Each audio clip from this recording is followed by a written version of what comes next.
Hey everybody, we are Francis, Martin, and Robert, and this is Snakes and Otters, a pointless discussion of eternal questions. Get ready, we're about to live in your head rent-free.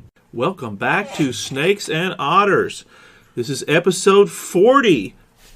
I'm Martin. I'm Robert. And I'm Francis in the captain's chair here. Pop culture is where we're at, gentlemen, and this is one I've been waiting for some time.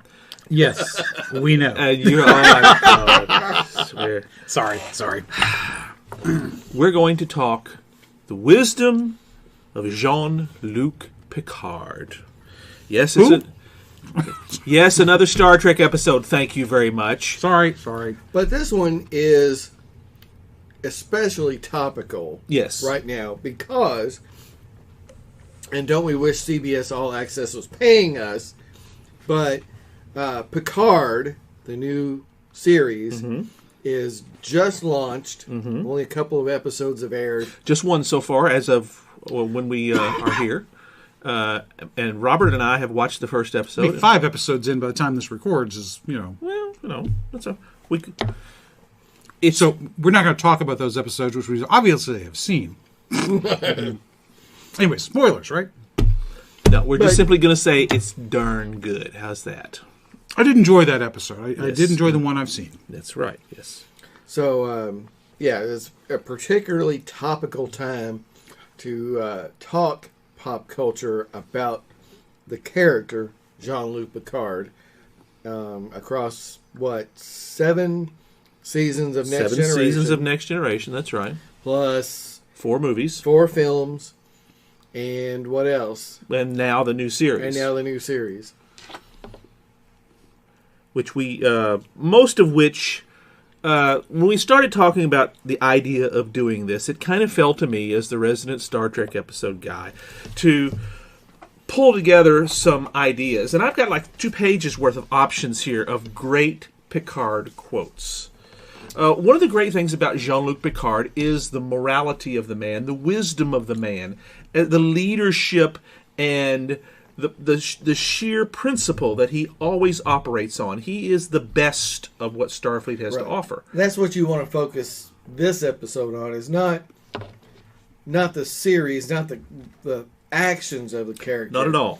But we call it the wisdom of Jean-Luc Picard. That's right.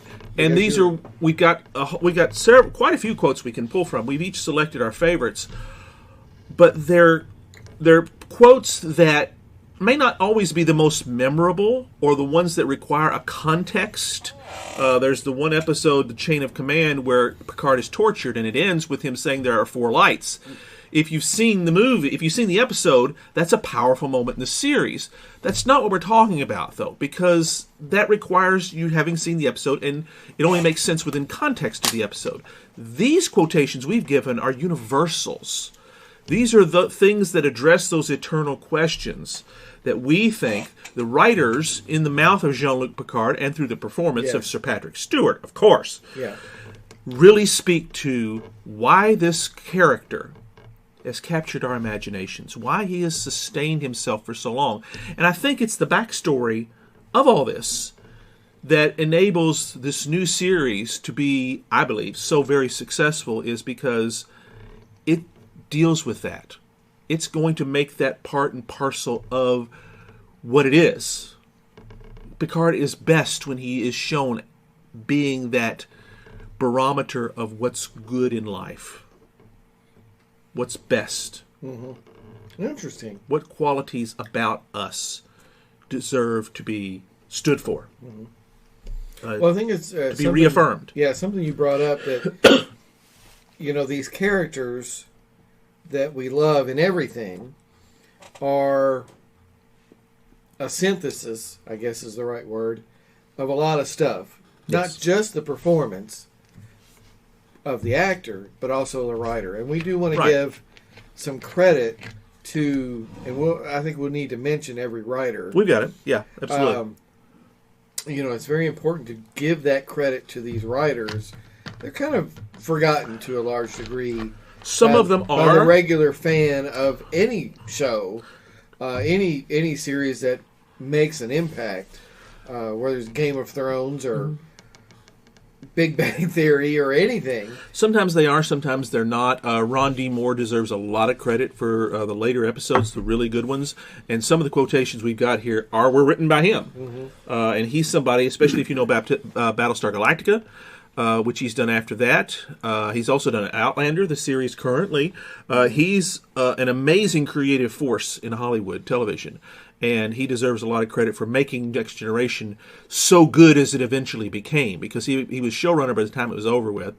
And he and Brandon Braga together really deserve a lot of credit. Yeah. They made it work. Yeah. You know, I'd forgotten about Outlander, but yeah, Ronald D. Moore goes from Trek to Battlestar, and then on to Outlander. Outlander is a hugely successful and wonderful show, fantastic series, yes, based on a set of novels by, what is the author's Diana name? Gabaldon. I'm not sure I'm pronouncing her name correctly, yes, but she's a great author. I've read several of the books in the series. She deserves all the accolades that she gets. She's created an amazing universe, an amazing theory and concept, and that is brought to life by not only the actors and all the people that work on that, but in particular, Ron D. Moore deserves that. Yeah. And I've read many interviews with him over the years and all the things that he's done. He's just a nice guy. He's a good guy. He's somebody that really supports people being creative in whatever way that works for them.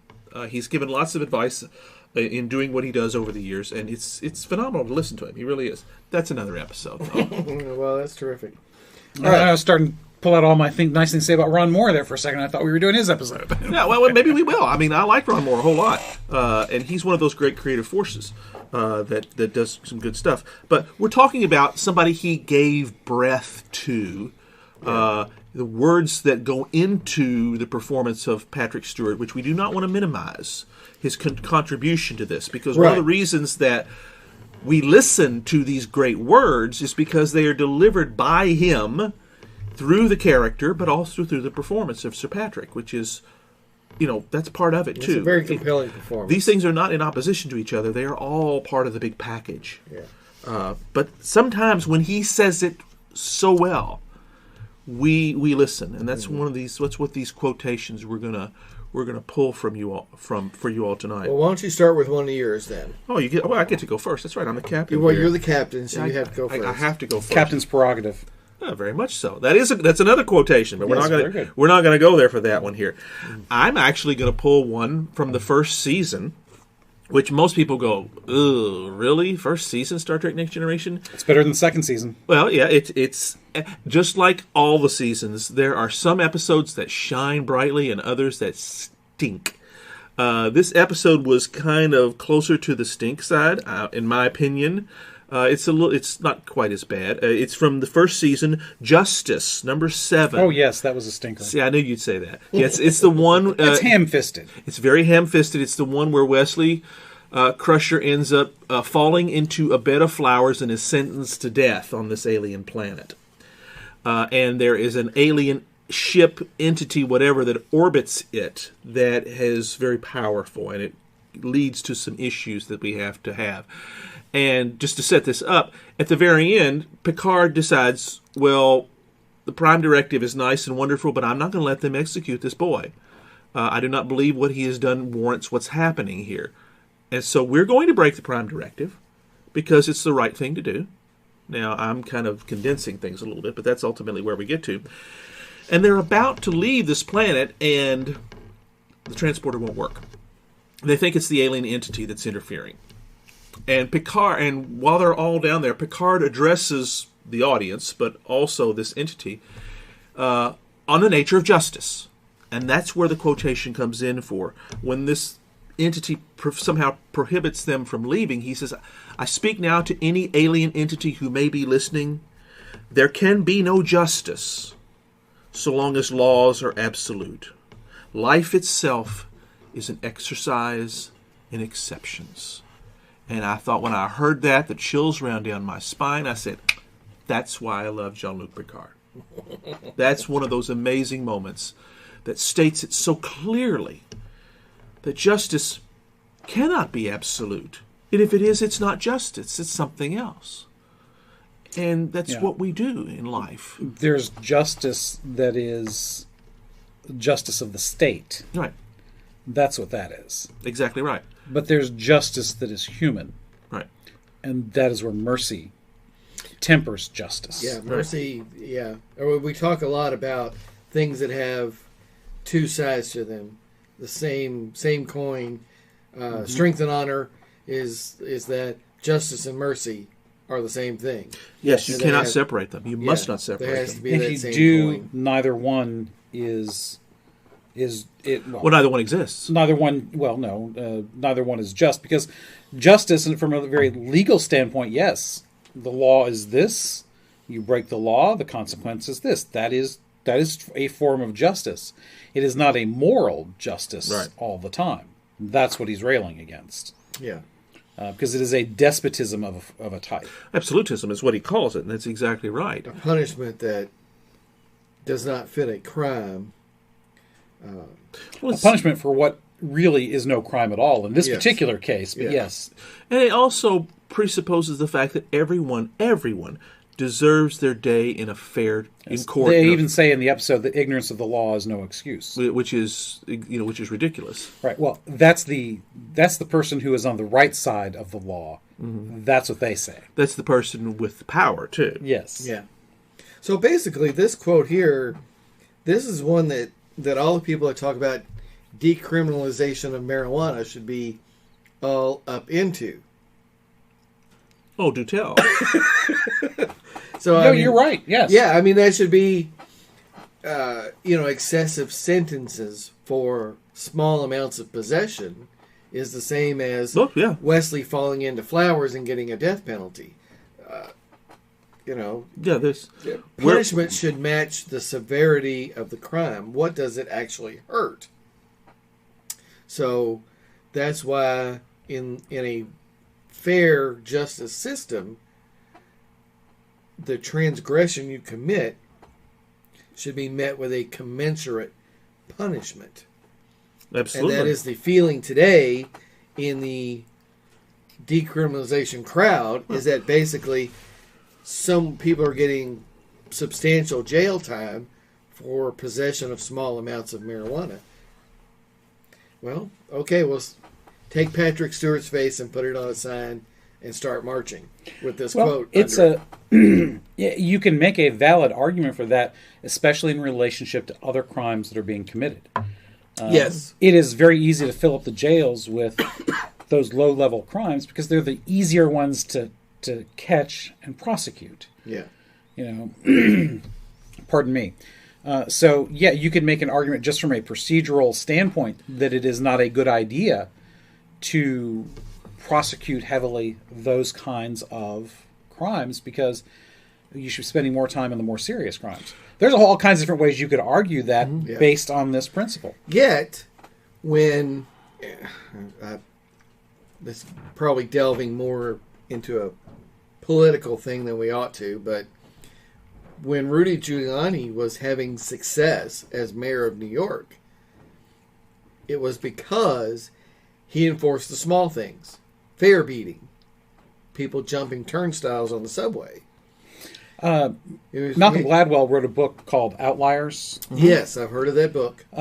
Yes, I read it. It is a fascinating book. And basically, it's not so much just about jumping fares and the homeless and the guys with the cleaning your windshields and stoplights and stuff like that. The squeegee man. It's about a groundswell. Not Outliers, Tipping Point. He did Outliers. This is Tipping Point. Right. That these little things that are unconnected add up. Yes. And basically, they were one of the examples was if you repair all the broken windows of abandoned buildings in a neighborhood, things start changing. Yep. In the neighborhood, and all these little unrelated things follow that same thing. So you can make the argument that yes, taking care of the little things does help take care of the big things. Yeah, prosecute the small things, and suddenly people stop feeling the license to move up to the big things. That was Giuliani's point. is if we pay attention to the small things, the license to commit the big things is restrained.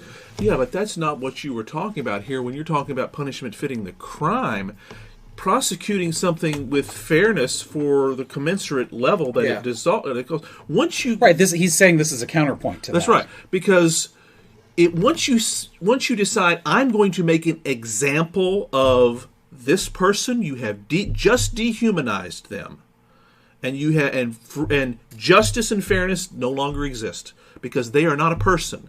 They are an instrument, an example now. Yeah. Well, and that's what's going on in that episode that Picard is railing against.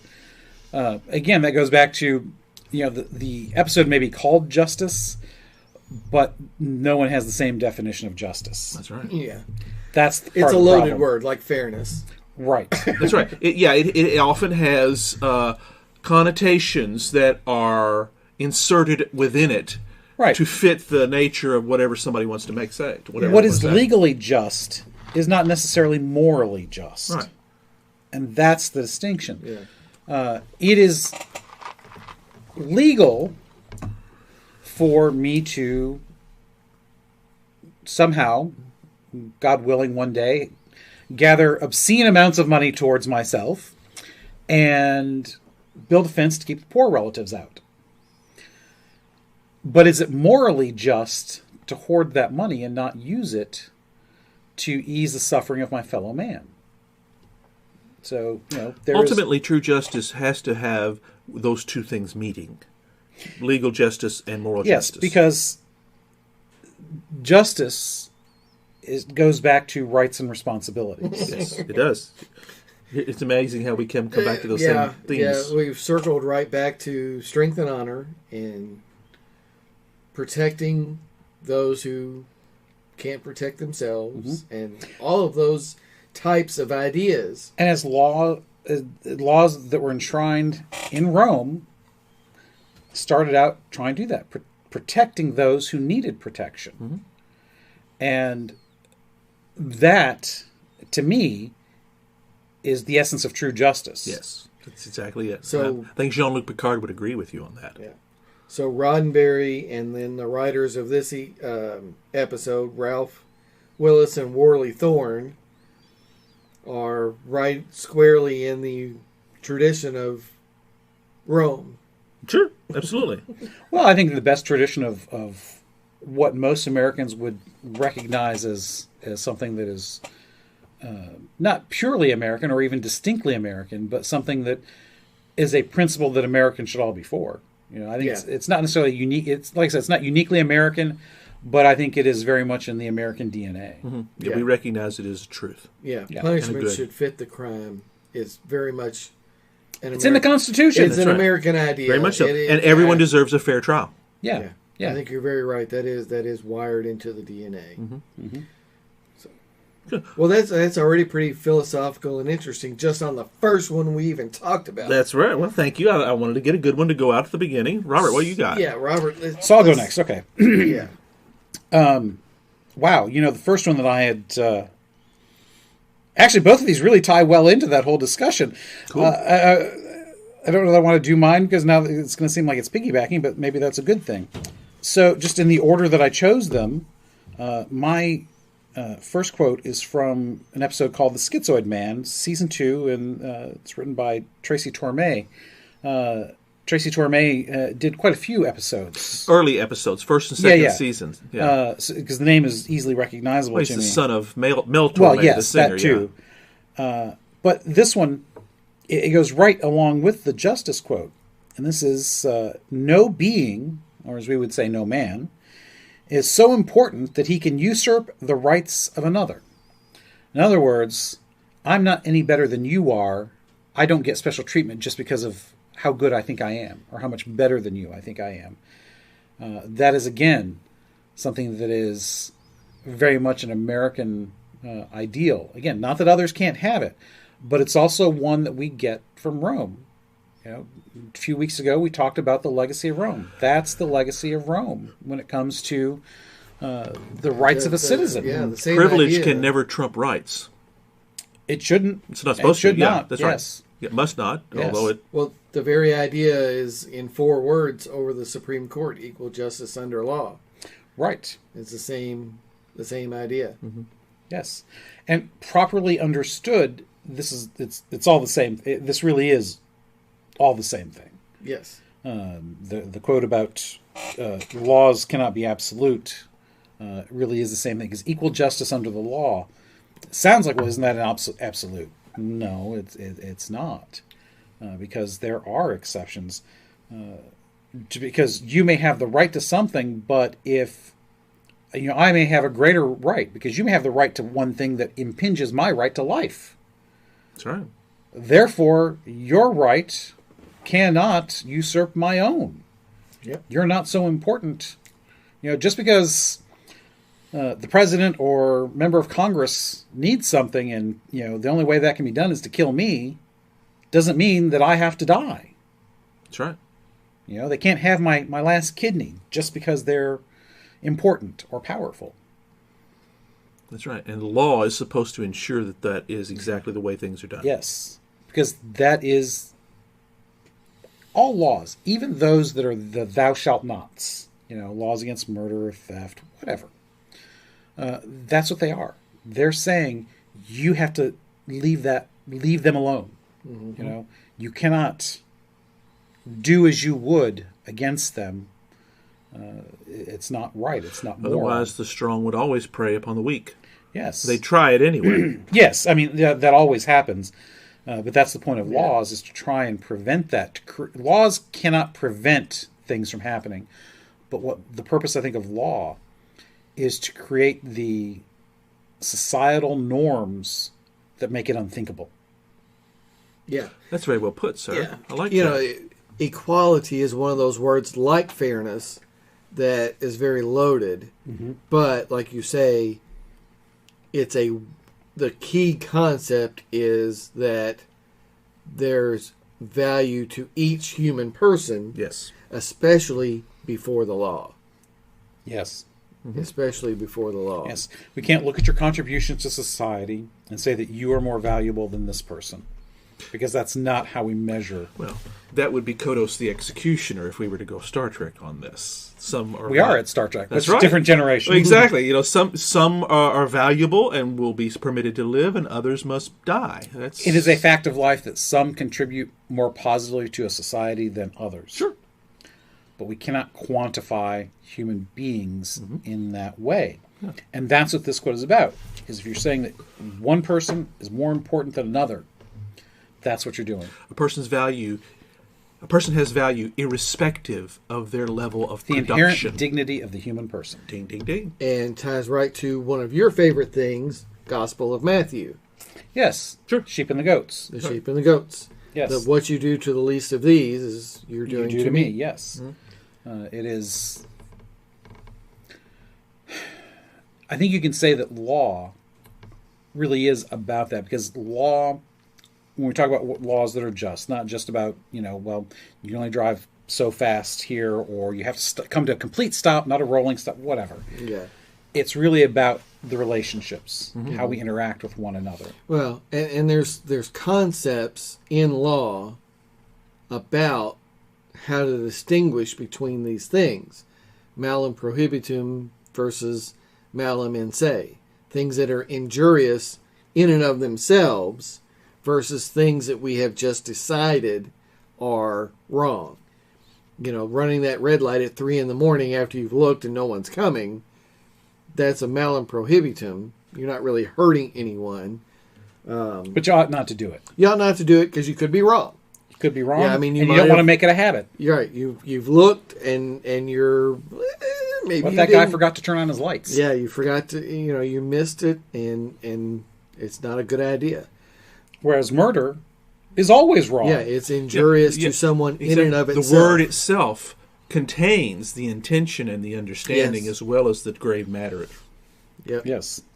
So, yes, there are some things that are inherently evil acts. Yeah.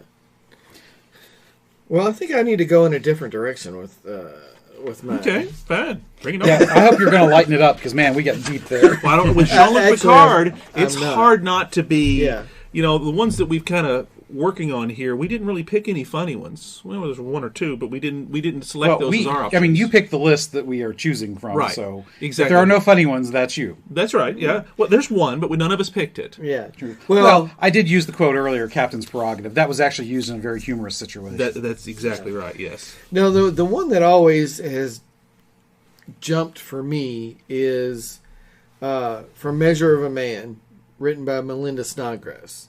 That's the episode where Data is being ordered to submit to some experiments and resigns his commission from Starfleet. And it's initially ruled that he's property. Yeah. He can't resign. And Picard begins to explore this as he's a sentient being with no rights, no freedom, therefore he's a slave. And if this scientist is successful in reproducing Data, then we are creating a race of slaves. Mm-hmm. And Picard is set to defend Data and his interests. And he says, "The courtroom is a crucible. In it we burn away irrelevancies until we are left with a pure product, the truth, for all time." And I've always liked that. It's one of my favorite episodes, and I've always liked that part of it. It's one of the best episodes of the series. Absolutely. Yeah, especially the second season. Yeah. Melinda Snodgrass wrote a couple of early episodes. She wrote Up the Long Ladder. Yeah. Which is a fun episode. It's meant to be fun, but yes. I get where, but I thought it was cool. Riker gets hooked up with a ginger. So you gotta like that. That's true. An Irish, yes, a beautiful Irish young lady with a sharp tongue, but the redheads tend to have them. Yeah. But this has always stuck with me. It's one I'm not like the person who regularly quotes Star Trek listeners, but this one I always know. Mm-hmm. And it's always about finding some way to get at the truth. I joked a couple episodes ago, there is no truth, there's only perception. But we've always tried to stand against that idea. That's right. Yeah, we rail against that. I mean, that. that's part of the Snakes and Otters Brotherhood, is that we're trying to discover real truth here. So, a podcast is a crucible. Mm-hmm. And we're burning away irrelevancies until we find the truth. Yeah, pure product for all time. So, that's part of what... I don't know, I think we leave a lot of irrelevancy on the table. Well, at times. At times. Yeah, but that's part of the fun of it. But, we're working at it all the time. In nearly every episode, no matter what we start talking about, here we are, we're diving into... Again, this was TV. This was... Episodic. 1989, they're like, oh, hey, I think we can sell a Star Trek show to syndication and make some money. But they got good writers. They did. And good actors. Mm-hmm. They also stuck with it through the rough first two seasons. Yeah. Right. And made an impression and brought out things that speak to people. And they spoke to us in a certain way, that inspire us and push us and feed this thing that we do. I think that's an essential ingredient of science fiction and any fantastical story. Mm-hmm. Because the setting, the circumstances, the villains, whatever you are raging against, are often so impossible for our daily lives that you have to sprinkle a lot of that sort of thing. They don't have to do that in Friends or Big Bang Theory. But I think you do have to do it with an hour-long, semi-dramatic science fiction series, because otherwise it's hard to relate to. Mm-hmm. And so I think that's one of the things Star Trek has always been good at, is giving you something to think about. You don't have to, but you do. I think it's one of the things that, to tie it to something more recent, the Marvel movies have done a great job of, because they have shown heroes, distinct heroes, distinct villains. Some villains who are flawed heroes in their own way, with Loki. Yeah. He's a great character. He's a villain, but you also pull for him because you want to like him. Yeah. Even Ultron has, at least initially, this idea of something positive. It was created with that intention. It's supposed to guard the Earth. It's supposed to shield the Earth. One of the most human characters in all of the movies. James Spader does a great job bringing that amazing. Yeah, and human in the worst ways. And human in the worst ways. You look at Endgame. That is first of all, I think it's the best of all the Marvel movies. But I think it's also really great for that primal good versus evil. And it is, I've said it many times privately and probably on the podcast, but when Cap picks up that hammer and starts pounding the crap out of Thanos, to me it's one of the greatest cinematic moments, because it is the little guy standing up to the big guy and taking him on. Yeah, the ultimate bully against the ultimate champion against bullies. Right. And it's that same kind of thing, all of these things that we've talked about here so far. We've talked a lot of, we get on a theme and man, we really hit it. Even we don't even intend to. It's how well we can really work together. But yeah, hitting those things like you were talking about that are essential to what it means to be human. And just as a side thing, Planet of the Apes and some of the other science fiction we've talked about do that, but I think it's missing in Star Wars. There's a void where that makes that more of a fantasy than a science fiction, because there's not that. It's still science fiction because of the nature of what it is, but you're right I think in that it doesn't have not really concerned with moral questions. Right. It's an action movie. Right. Yeah.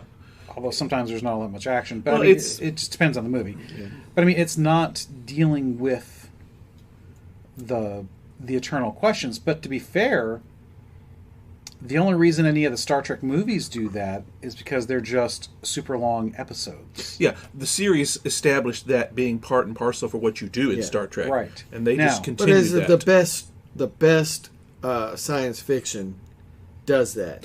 It's speculative fiction. Yes. It makes you question your circumstances. It seems to be that. Or see them in a new light. Yeah. Otherwise, Star Wars in many respects is just rewarmed over Western adventure stories.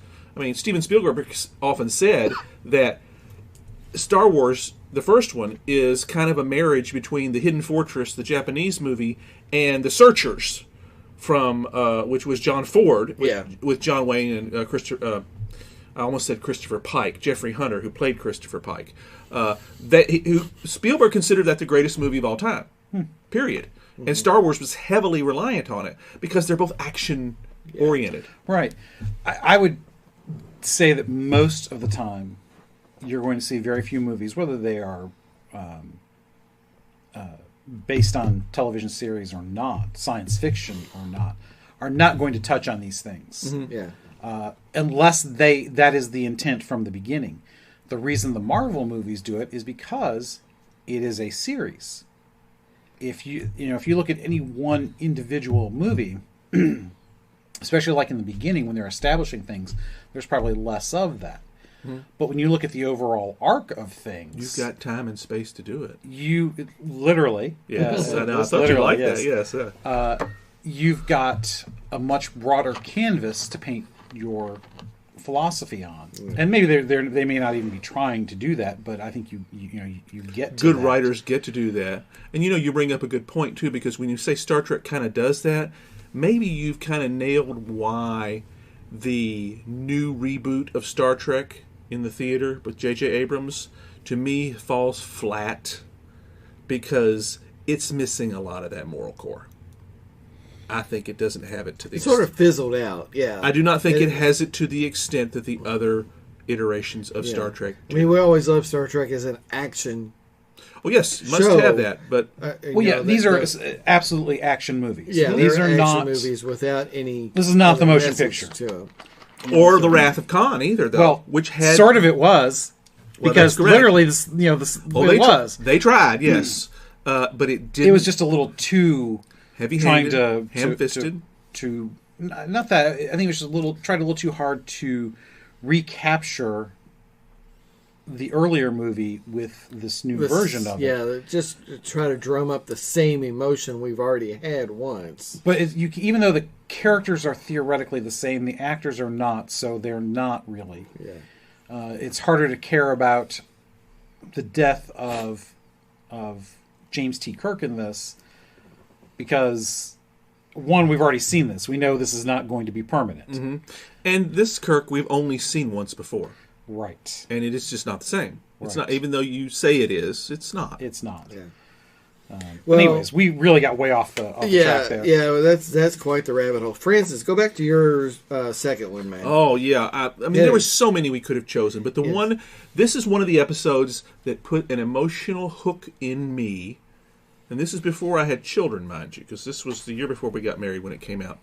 But as a father now, it even chills me more. This is the episode entitled The Offspring from Season 3, where Data procreates. He creates a child, a daughter, Lal.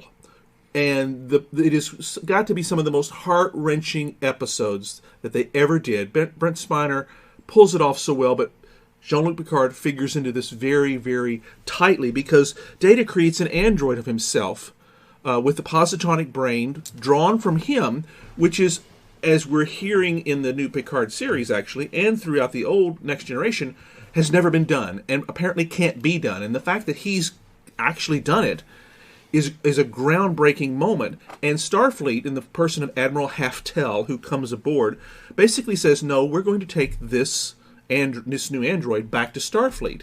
And no, Data, you can't come. And Data says... It's the measure of a man all over again. In many respects, exactly right. They're trying to take away rights on that. But it gets to the point where he says...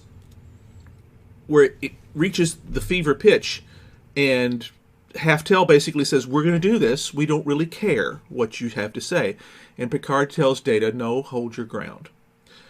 We order a man to hand over his child to the state, not while I'm his captain. There are times, sir, and here's the quote, there are times, sir, when men of good conscience cannot blindly follow orders. And that, to me, that is quintessential Jean-Luc Picard, because he recognizes that there is a moral code that we are all bound by, and power does not give you the right to usurp that from other people. I don't care if they're like you or not. That's kind of that issue that's going through here. Because he's different, because he's synthetic, you believe he does not have the same rights that any other non-synthetic would have. Because he has gold skin instead of pink. That's to bring it down to its lowest level. That's exactly it.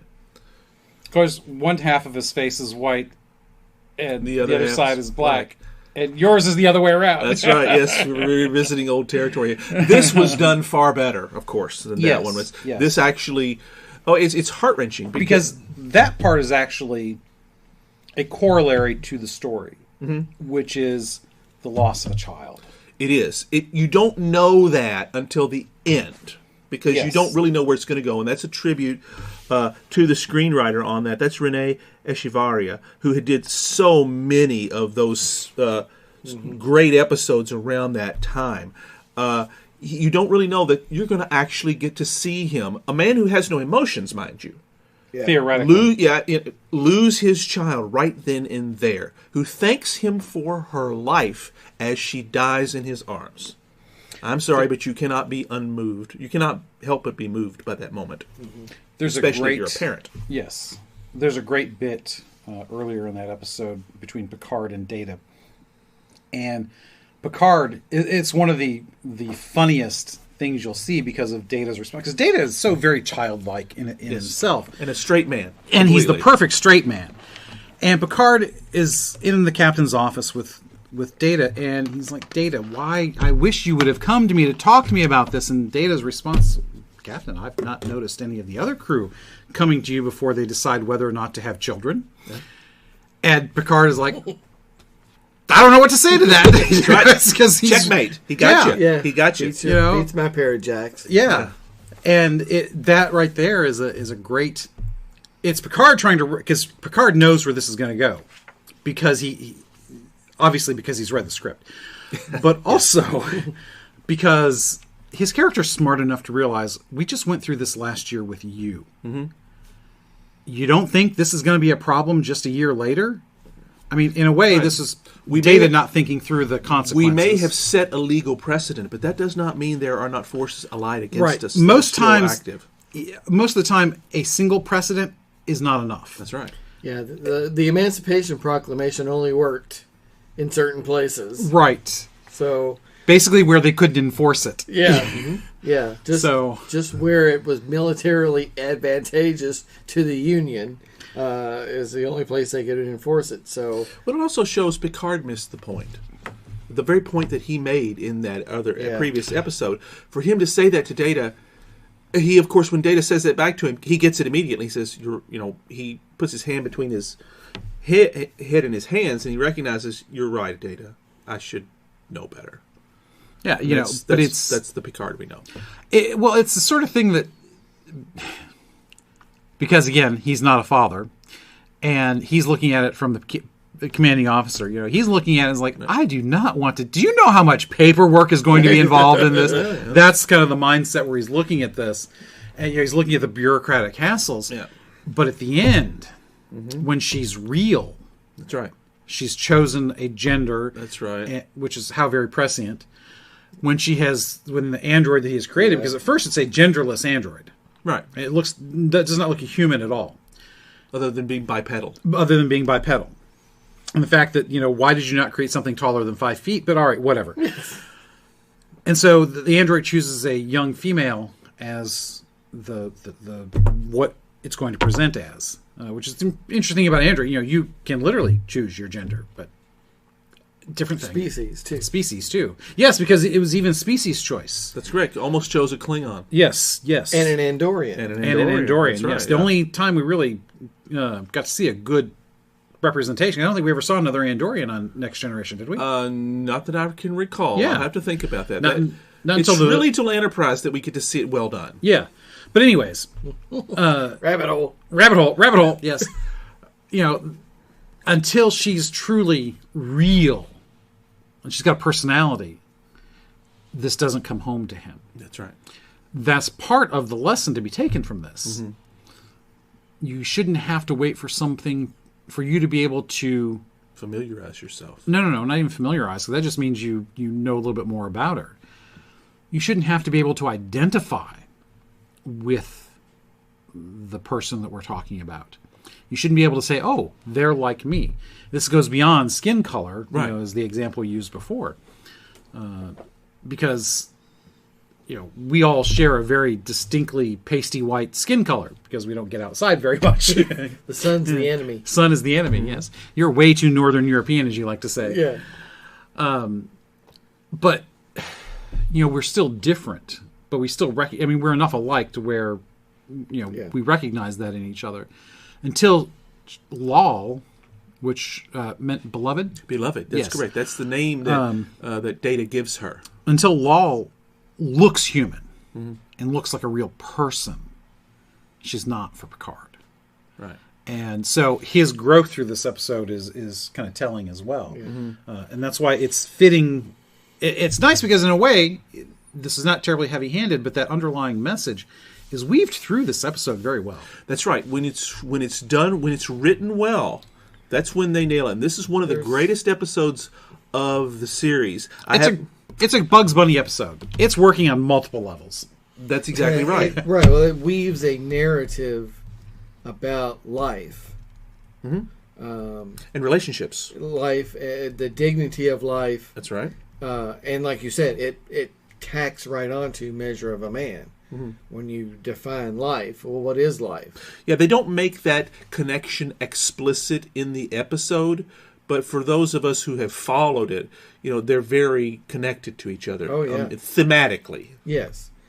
So, okay, so how many was that? That was your second? That's my second. Robert, go for it. Okay. Again, we're just really hitting the same theme. This one is from Man of the People. This is an episode where I like and I don't like. I'm with you. I'm not a huge fan. Because in a way, this is the episode where Counselor Troy is mentally raped. There's not necessarily a secret telepath, but there's a guy who basically insinuates himself into her mind. And she changes. She has personality changes because of this. He's drawing energy from her to enable him to do his political things that he does. And so she takes on a totally different personality. She becomes a wanton little trollop. She becomes very aggressive, very sarcastic and antagonistic. And it's all because of what happens to her. He's feeding off her like a vampire. Right. Telepathically. His excuse is that it enables him to do good things. Yes. Because he's a very negotiator. He's an important person on his planet, and he's aboard. There's negotiations going on. And he has somebody who comes with him that normally is who he uses for this. If I remember correctly, it's been a while since I've seen this. It is, and he brings aboard an older woman. He says it's his mother, but it's actually his previous victim who dies early in the episode. Yes, and he latches onto Troy because he has to have somebody to draw. And she's an empath, so it works out right. So that's how that happens. But essentially, it's like a mental rape. Yeah, he sucks everything out of her. She almost dies. And while there's some very funny scenes in there, it's very serious. It's uncomfortable because of really what's done to her. Mm-hmm. But it's not necessarily even good writing, though. It's got some good points. Marina Sirtis liked it because she's got a lot of things to do in it. Yes, she got to display her acting ability. Right. It wasn't just about big boobs, which for her... Please move on. Sorry. The lovely and gracious Marina Sirtis. Yes, she is very lovely. She's great. She's one of those. Truly say this, because we've met her a few times at cons. We've seen her talk. Have her autograph. Absolutely. Have a picture of her and me together that is autographed. Because I got to see her a couple of times. She was really nice. She's a really wonderful lady. She is. She's very funny, and I really love listening to her talk about her time in Trek. Her husband passed away recently. Really? Yes. Very suddenly. That's the same one she's been with for a long that's right. time. They actually met on set. Yeah. He was in the episode from the third season, Who Watches the Watchers. Oh, yeah. It's about the Proto-Vulcan people they visit. Yeah. And another good episode. The Mintalkins. Yeah, the Mintalkins. Very good, sir. Wow. You have pulled that one out of I don't know what bodily orifice it came from. That's one of my other favorite episodes. Really, yes. yeah. It's It's only been a few weeks now, and she's a wonderful lady. And this was very sudden because like 61 years of age. I think it's just he woke up that way. She woke up next to him that way from what she's saying. So very sorry to hear. Sorry to hear that. We wish her all the very best, of course. So the quote: "You cannot explain away a wantonly immoral act because you think that it is connected to some higher purpose." Yeah. That's what that episode is. And that's what it is, because he's using her to do what he thinks is a greater good. And this is a principle that the church talks about constantly. You cannot commit evil in order to do good. Because the reason why you do things morally is as important as what you do. Because if you have bad intentions, it taints the act. Mm-hmm. Or if you do something bad to enable you to do the act, it taints the act as well.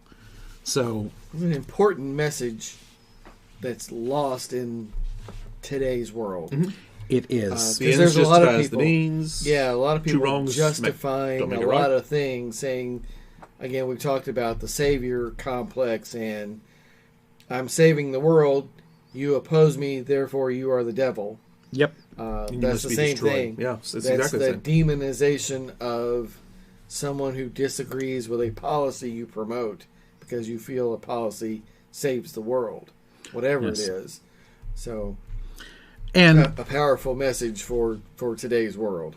Right. This takes it to the stark extreme about, so if you want to apply this to a real world, this is, in a single sentence, why Hitler was wrong. Yeah. Yeah, because he's making what he considers his perfect society, but to do it, he kills 6 million Jews and 7 million others. Yeah. Some 13 million people total in the Holocaust. Not to mention the nearly 50 million people that died overall with the war, with the entire war. Yeah. All because he's trying to create his perfect society, and that is the epitome of what this is about. Even though the show was about one person doing something bad to one other person. Yeah. Morally, they're just as bad. It's just one is 50 million times the one act. Yeah.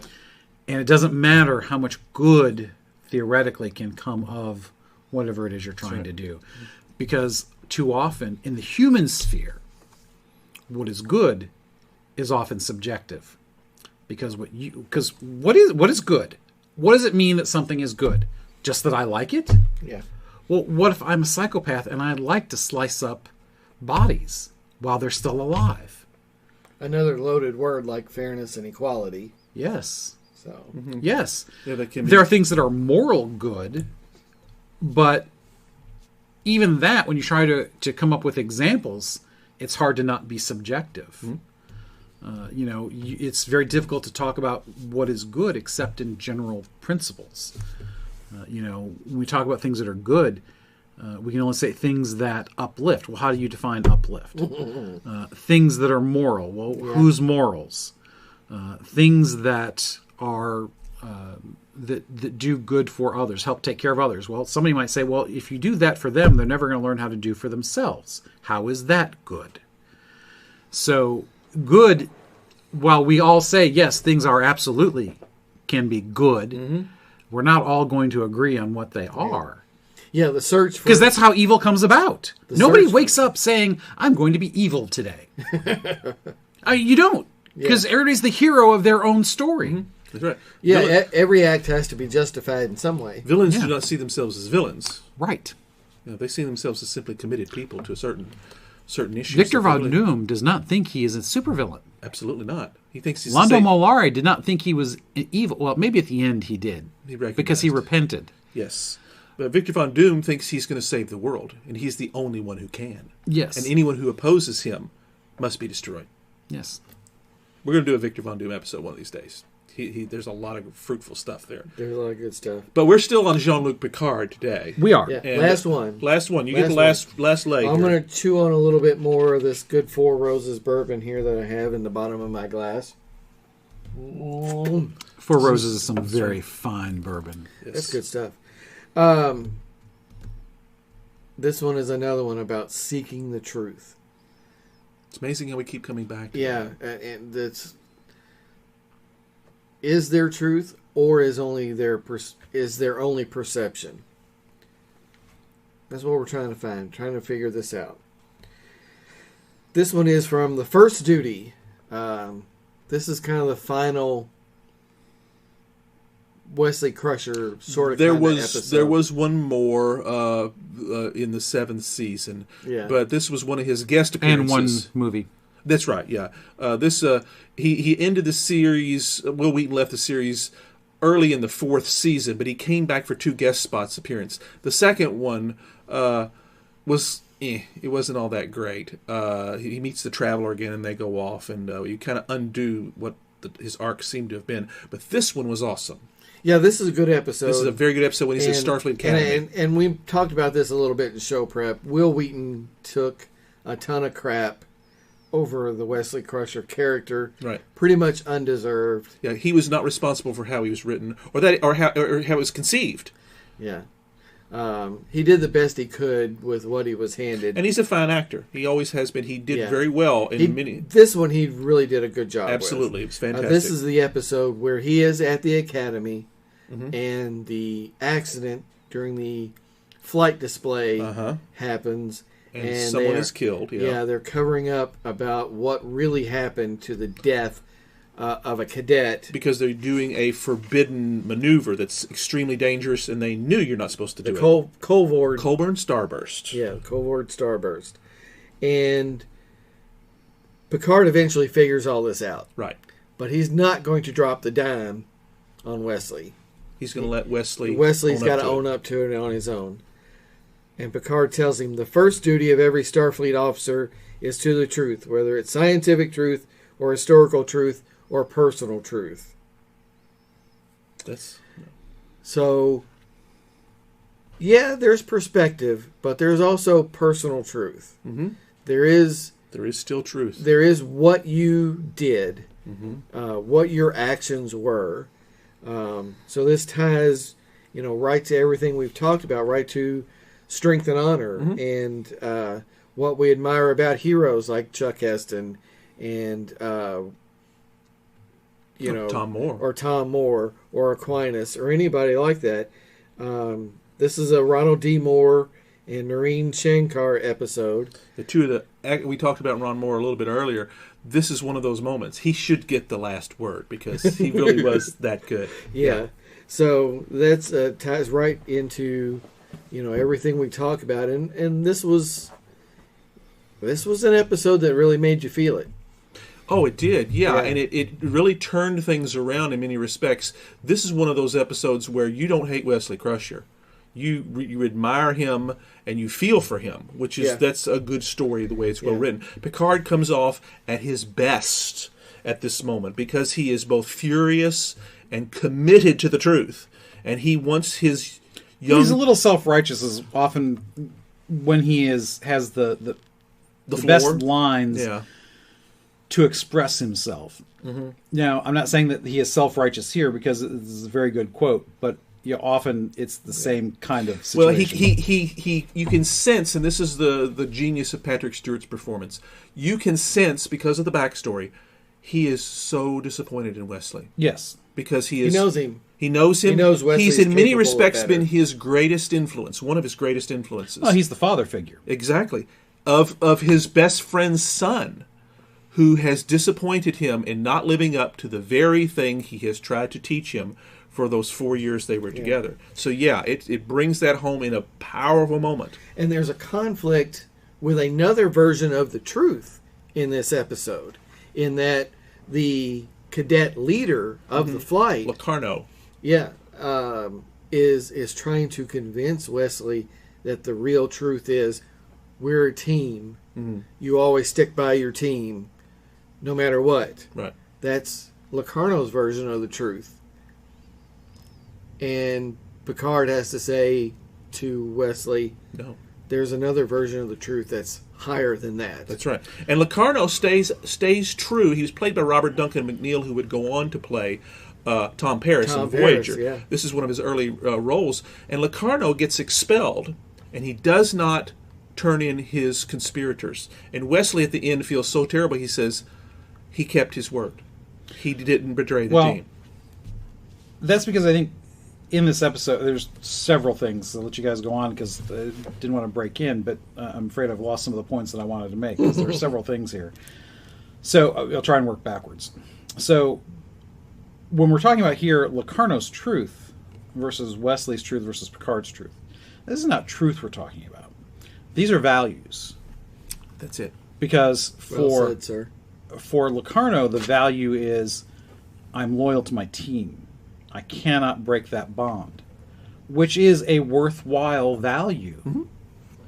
However, admitting that you have done something wrong because it has led to the death of someone is also a worthwhile value, which is more important. I think you could make a valid argument either way. Sure, yeah. Because what is the episode's so good. And what is more important here? Assigning blame or something else? Getting, because there's a difference between, and this is where I stop myself from interjecting. When you were talking about Martin, when you were talking about different kinds of truth, and you talked about personal truth and what have you, and what struck me was not that you were talking about truth. What you were really talking about was the facts. Yeah. Facts and truth are not the same thing. Because facts are what happened. Facts are 2 + 2 = 4. I think real truth, that capital T truth that Picard is really talking about, especially when he talks about personal truth, that's meaning. That's what things mean. That's those eternal questions. It's, what meaning do we take from this? And the meaning I think Picard is going for is you have to own up to your own mistakes. You have to take responsibility for your actions, which is a very good value, very good truth, if you want to use that word.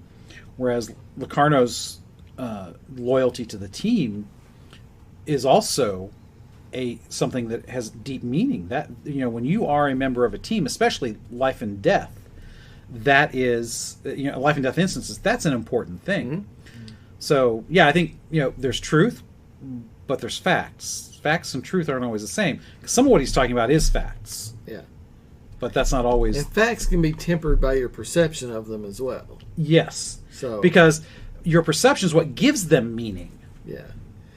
Well, you did a great job there, man. That was terrific stuff. I like that. We picked a good one to end on. That's one of the best episodes and one of the best quotes. Yeah, that's a terrific rehabilitation of the Crusher character.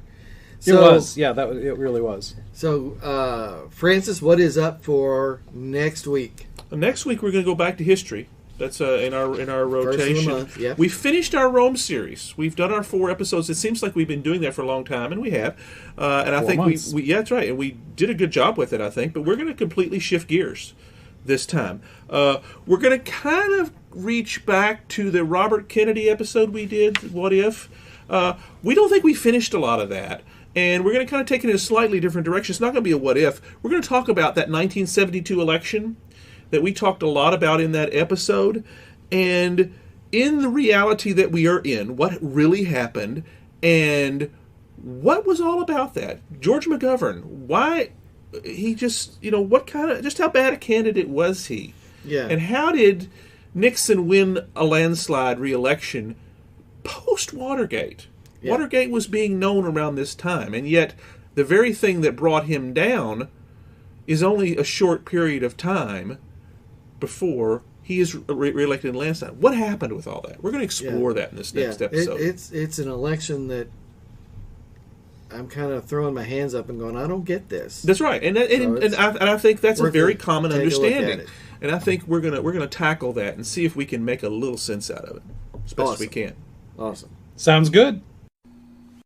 Thanks for being with us here every week at Snakes and Otters, a pointless discussion of eternal questions. Be sure to spread the word on your social media accounts. Follow us and retweet us. We are on Instagram and on Twitter at Snakes and Otters. Let your friends know that they can find us on Podbean, Spotify, Stitcher, iHeartRadio, Apple Podcasts, and on YouTube. Just search Snakes and Otters Podcast to find us, and please remember to leave us your comments and reviews. It helps people find us. And you can always send us an email at snakesandotterspodcast@gmail.com. I'm Martin. I'm Robert. And I'm Francis. Catch us next week. Same snake time, same otter channel.